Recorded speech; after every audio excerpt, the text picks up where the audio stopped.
I finally got the courage, went up and knocked my first door, stumbled all over my words. It was a disaster. Tough conversations, and I give you a lot of credit because for many of us, it was tough to hang in there. For me, not necessarily my strength in knocking on people's doors, and I think part of it may be that Clicked, and I knew I have to find a better way to put my money to work, and ended up finding multifamily real estate. Welcome to the Healthy Investor Podcast with Bob Mastriani, where you and I will learn from successful real estate investors, entrepreneurs, and other highly driven individuals about their journey and the healthy habits and routines that play an integral part of their growth. All right, welcome back to the Healthy Investor Podcast. I'm your host, Bob Mastriani, and today I have with me Anders Jacobson. Anders is an investor, entrepreneur, and founder of Brighton Capital. Prior to multifamily, he built two multi-million-dollar businesses in the solar industry. He has always had a passion for real estate, from single family to fix and flip to short-term rentals and multifamily. He started investing in multifamily in 2017 and has invested across several states, including Texas, Florida, Georgia, and North Carolina. He currently lives in Raleigh, North Carolina, with his beautiful wife and two amazing children. Anders, thanks so much for coming on today. I really appreciate it. Yeah, thanks, Bob. Excited to be on here. Great. So I want to get into, before we jump into your Brighton Capital and your real estate investing business, I want to talk a little bit about, you and I had a little bit of a conversation before we jumped on. So you had two solar businesses that you built to great success. And let's talk about that just a little bit. I know that you mentioned that you had a lot of door-to-door sales. And, you know, I've been in sales for a good period of time in my career. Door-to-door sales is an interesting opportunity and an interesting field that it takes a little bit of gumption to be being door-to-door sales. So I'd love to jump into that right away. Yeah, absolutely. So it's kind of funny. I wouldn't consider myself, at least when I was in college early on, a super outgoing person.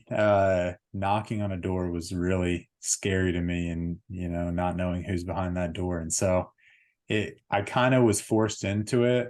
My dad gave me a call in college and told me that they had lost a lot of money in the crash in 2008, and the college savings that they were able to, or planning to help us with, were kind of gone. And in order for me to stay at the school I was at, I was going to have to pay my own way.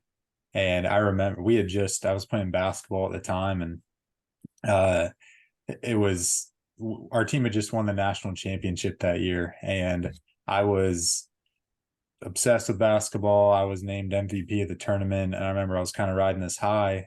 And then when I get the call from my dad telling me this, it was kind of deflating. Didn't know what I was going to do.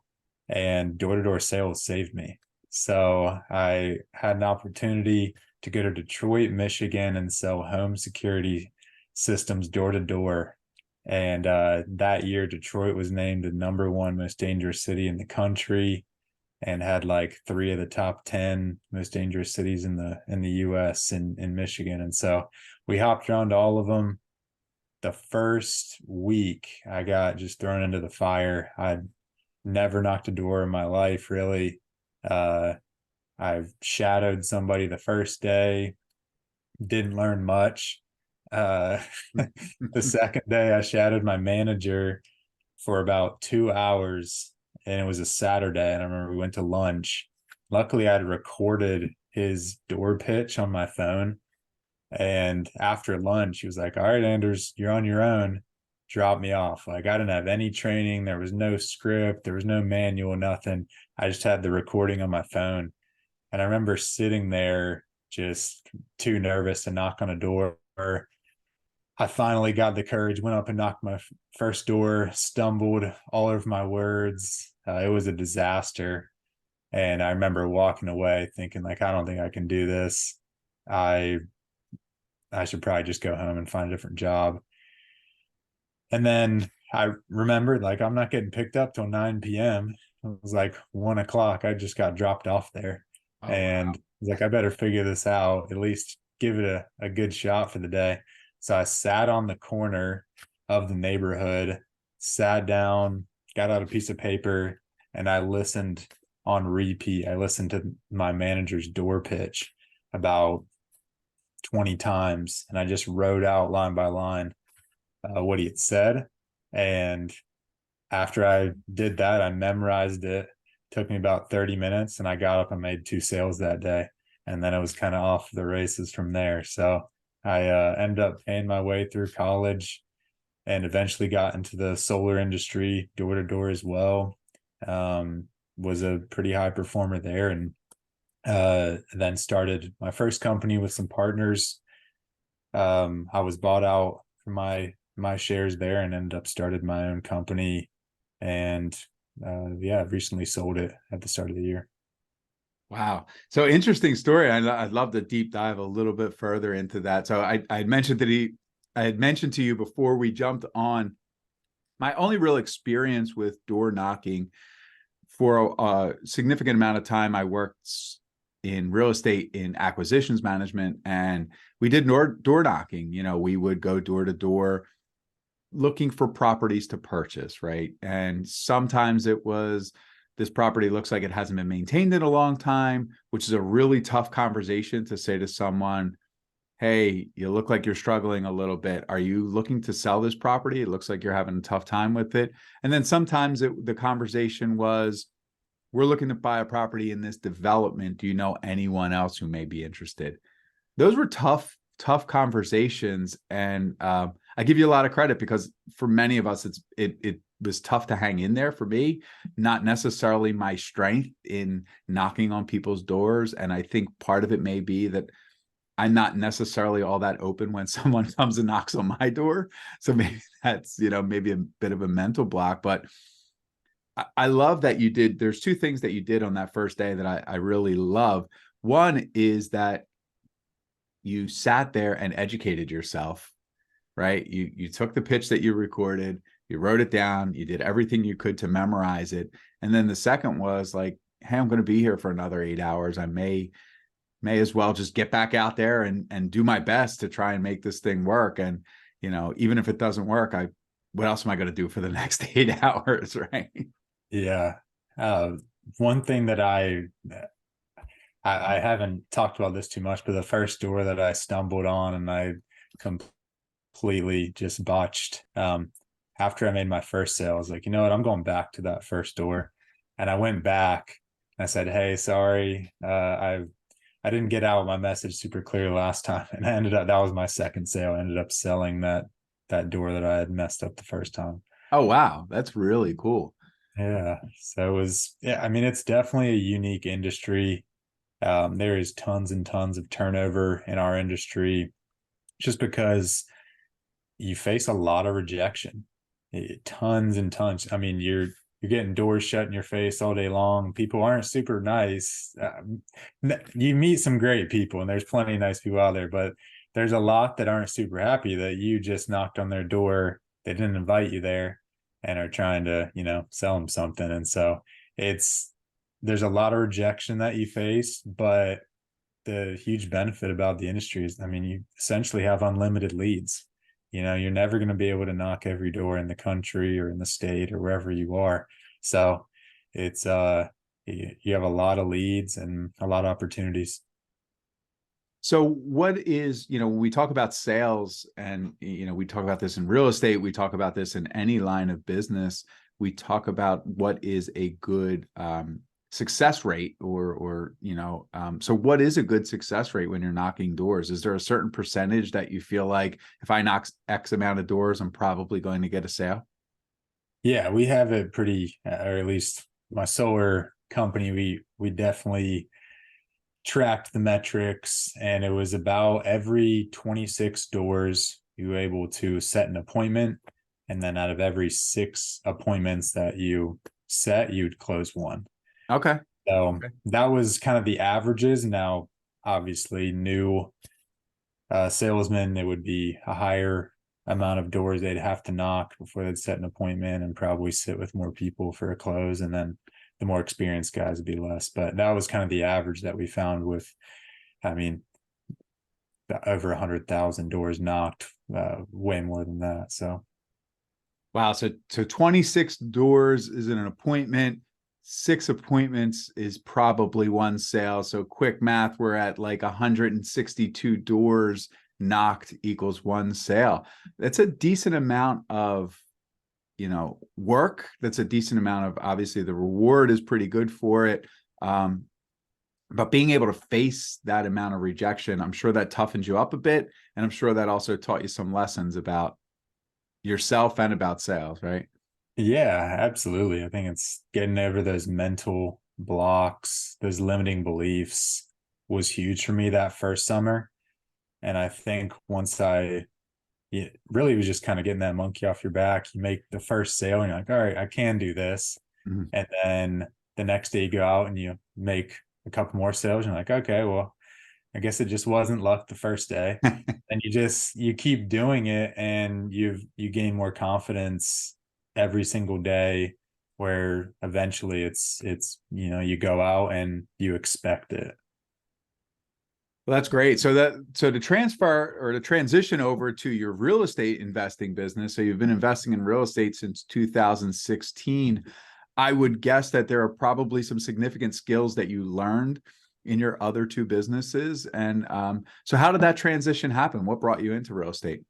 Yeah, so sales is what caused it, because as you know, probably in sales, you're always working for money in sales and in the door-to-door industry. I remember knocking in my second summer, and I had my best day ever. I was selling home security systems still. I remember selling 6 alarm systems in one day, which is a pretty big amount. And that was my record at the time. And I remember I was kind of on cloud 9, feeling good. And then the next morning I woke up and I was like, oh, back to zero. Start over again. Yeah. Got to do it again. And in solar, kind of the same way. You have a great month and then you're back to zero at the first of the month. So I was always a pretty high performer at my companies and in the industries I was at, but I was constantly working for money. I was making a lot of money at the time. I had no kids. I was extremely frugal, didn't spend a lot of money either. And my schedule was completely flexible. When I was in solar, I was newly married. And I mean, we could really do whatever we wanted. And I was the most stressed I'd ever been in my life. And I remember my whole life, once I make tons of money, like everything's going to be great. And I was so stressed. And I remember reading a lot of books at the time and listening to a lot of podcasts, and like a lot of people I'm sure you've talked with and who get into real estate, I read Rich Dad Poor Dad, and he talked about how you either need to make your money work for you or you're going to be working for money the rest of your life. And that kind of clicked, where I was searching for another way to diversify and get another income stream. And when I heard that, it just kind of clicked, and I knew I have to find a better way to put my money to work, and ended up finding multifamily real estate. Started investing in 2017, first as a LP, and then kind of dove in, tried everything really that I could, did some duplexes, fourplexes, flips, long-term rentals. Me and my wife bought a couple beach condos to Airbnb, and continually invest in LP as well. And then realized that I wanted to stick with multifamily, the large stuff. I liked it the best. Just the economies of scale really was what drew me in. So That's great. I love your story, and I love your transition over to real estate investing. I think we hear that similar theme often, right? I work in sales. My job is sales, and similarly, we have a monthly quota, monthly goal, and then the first of the month, we're starting all over fresh again. And it's not that I actually enjoy what I do. I love the company that I work for. So However, the older I get, there's going to be a time when I'm not going to want to do this. And it's part of the reason that we invest in real estate, because it does afford me the ability to utilize that financing for different things. It does afford me the ability for my money to keep working for me when I'm not working, which is really important. And that's really cool. So now you're currently investing in real estate. I noticed that you're in a few different states. Is this based on partnerships that you have, or boots on the ground, or how are you specifically looking for your locations? Yeah, so we're heavily focused on the Southeast. A couple of my investments as an LP have been, really in Texas. I have a few investments there, but now we're really focused on the Southeast, kind of Carolinas, Georgia, Florida. Right now, specifically Carolinas and Georgia. Florida, with the insurance costs, are kind of hurting any deals penciling out, but Carolinas and Georgia are definitely our main focus. I lived in Charleston for 6 years, from North Carolina, know the Carolinas well. And then one of my partners grew up in Savannah and met her husband there, who's another partner. So we know those markets extremely well, and kind of proximity is helpful too, where we can get to them quickly. Oh, great. So is there a specific unit mix or unit size, or there's specific features or feature sets that you're looking for your multifamily opportunities? Definitely. We're heavily focused on value add opportunities.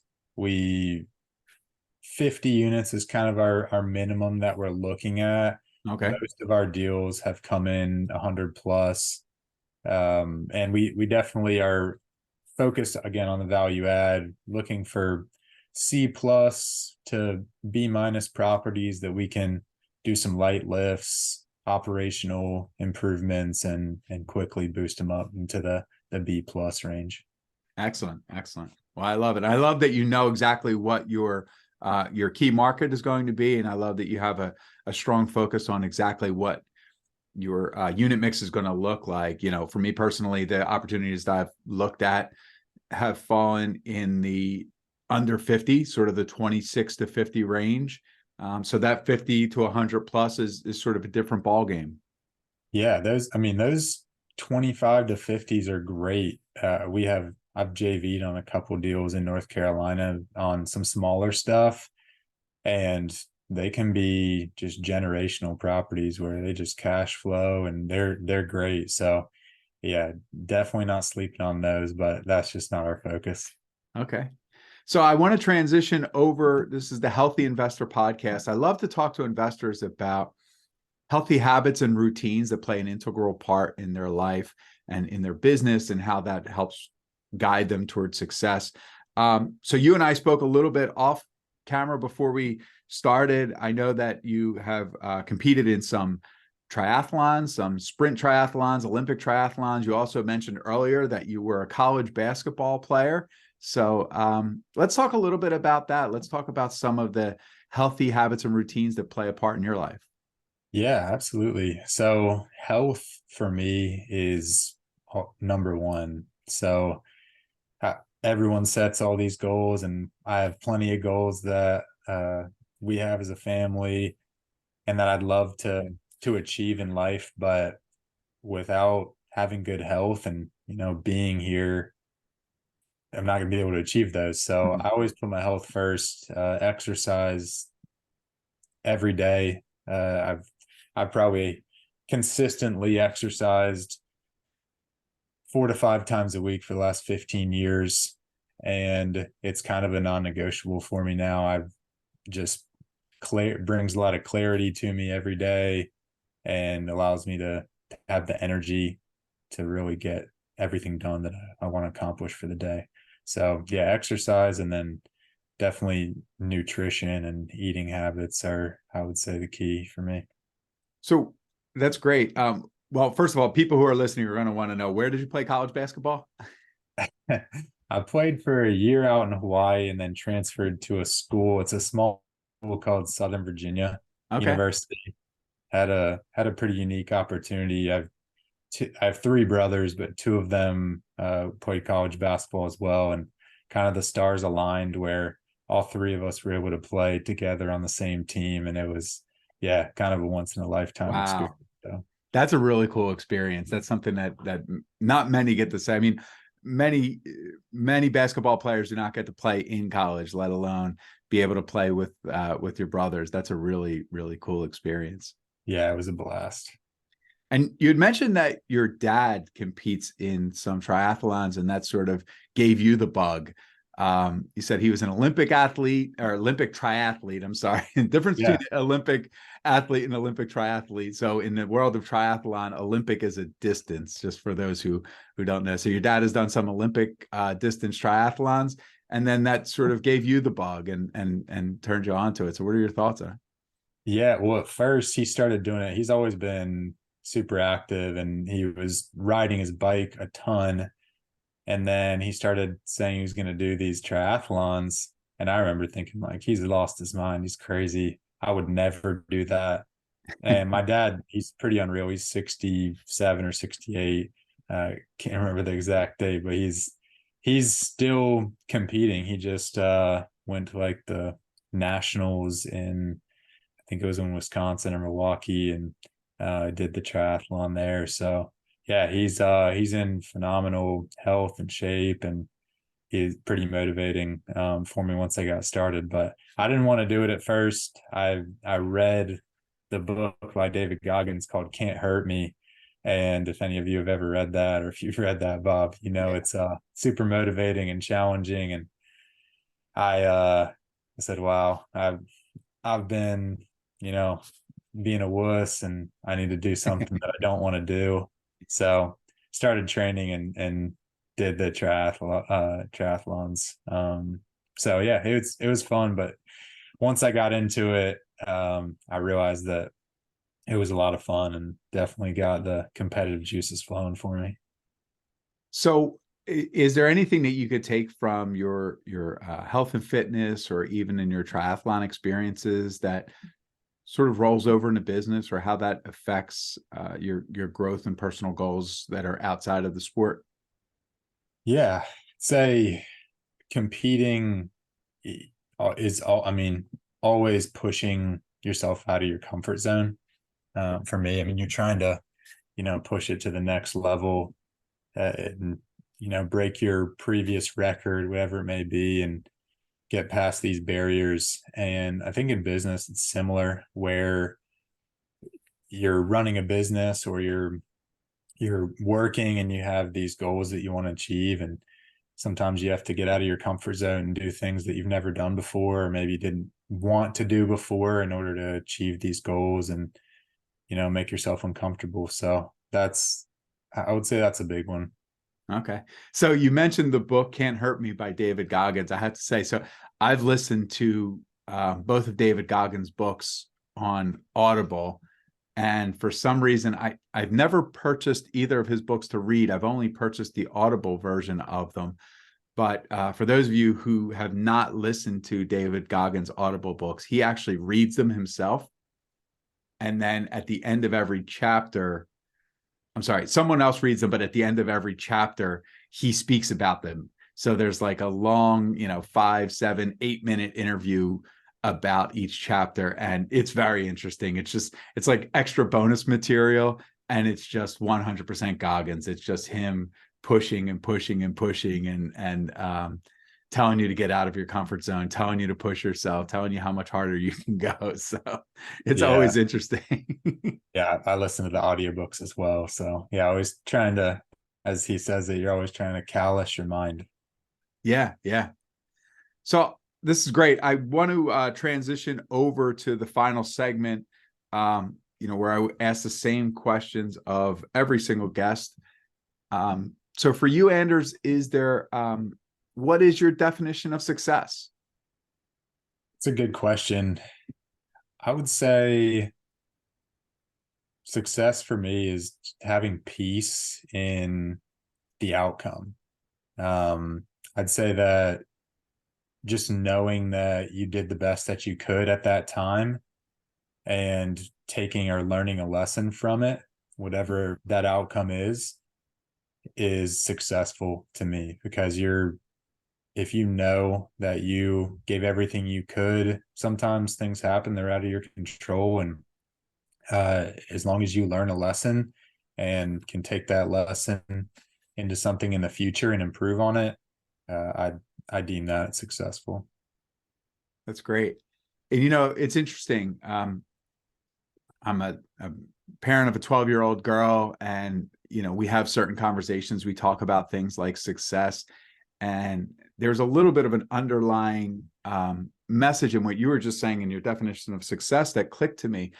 I think oftentimes, we are afraid to say things about failure. And I think for so many of us, as we grow and learn, that's not a bad word. And that's how we grow, right? It's about, if something happened along the way that caused a stumble, or if something happened along the way, that it's the lesson. It's what did we learn from it? Where can we go with it? And how can we utilize that for the next one, right? That's and it's interesting we try to talk about those things at home, and I try to talk about those things, with friends and family, and even on podcasts and all that. But everyone's definition of success is different. But I think one thing that we all kind of have in common is that interest, that desire to make sure that wherever we are, it helps us to go to the next level, whatever that lesson is, whatever that whatever that challenge is that changed us. Yeah, I completely agree. I think that just from sales and sports, just those failures are almost more motivating to me than the wins. They're you learn so many lessons, and you have so many takeaways in areas where you can improve, that sometimes those failures, I feel like, are the keys to success. Yeah.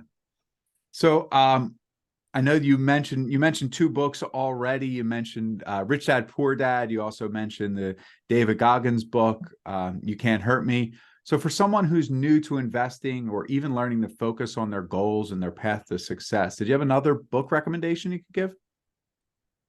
One that I've read that I love, especially somebody just investing as a whole, or money mindset, would be Killing the Sacred Cows. I really like that one. Kind of shifted my mindset around money just in general. And yeah, it's a great one. Okay, great. So before we get to the final question, I want to thank you for coming on. I really appreciate you taking the time to catch up and talk a little bit about your story. How can we support you? And then how could people reach out to you? Yeah. Reach out to me by going to www.brightoncapital.io and just click the link to join my investor club. And as soon as you join, you'll get a email where you can set up a call with me. Love to chat with anybody. So yeah. So question for you before we jump into the final question. You mentioned you have an investor club. What is your investor club? What does that consist of? And Yeah, so would be a great fit for it. yeah, that's a great question. So anybody who is interested in getting passive income through multifamily real estate be a good fit for the club. Really, anybody who joins the club gets access to the exclusive deals that we find. So we we believe we'll find probably more deals than ever before over the next year, just with I think a lot of influx in deals. But yeah, 4, 5, 6+ deals per year that we find, you'll get access to those and be the first one to see them, and be able to get passive income, tax benefits, and make some great money on it. Okay, great. So final question for you. If you can think back with me to a young Anders around the ages of 10 to 12 years old, knowing what you've learned so far in your journey, what are 3 pieces of advice that you would give to that young Anders, or to any pre-teenage child, to help guide them towards success? It's a tricky one. I think that if I'm talking to me in particular, but really applies to everybody. I'd say number one this is from another book, The Four Agreements. I'd say be impeccable with your word. I feel like that is something that is vital to just life. Is, you have one word, one reputation in life, and it's super important to do what you say you're going to do and to build trust in the relationships that you have. So that's number one. Number two, we touched on a little bit earlier, but I'd say do the things that you don't want to do or don't think you can do, because that's how you grow in life. Push yourself outside of your comfort zone. If you hear about something and you think, oh, I don't want to do that, or I could never do that, go do it. Make yourself do it, because that's how you're going to grow the most. And then I'd say number three is really treat relationships as your most valuable asset and try to look for the best in everybody, regardless of what they believe or think or look like.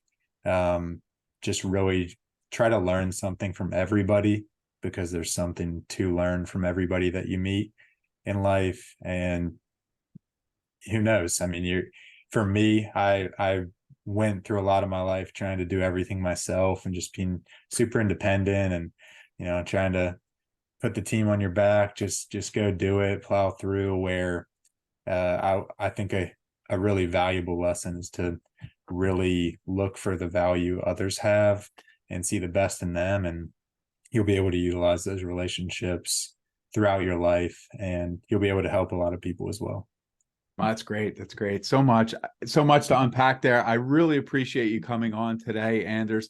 For those of you who are listening, make sure you check him out. Anders Jacobson from Brighton Capital. Go out there and make it a great day. Thanks so much for joining me on the Healthy Investor Podcast. Check out the show notes for more information about connecting with our guest. If you enjoyed what you heard today, please head on over to iTunes and leave a positive rating and review. It would mean the world to me. I'm grateful for your support, and I wish you an abundance of success on your journey to healthy investments and a healthy life.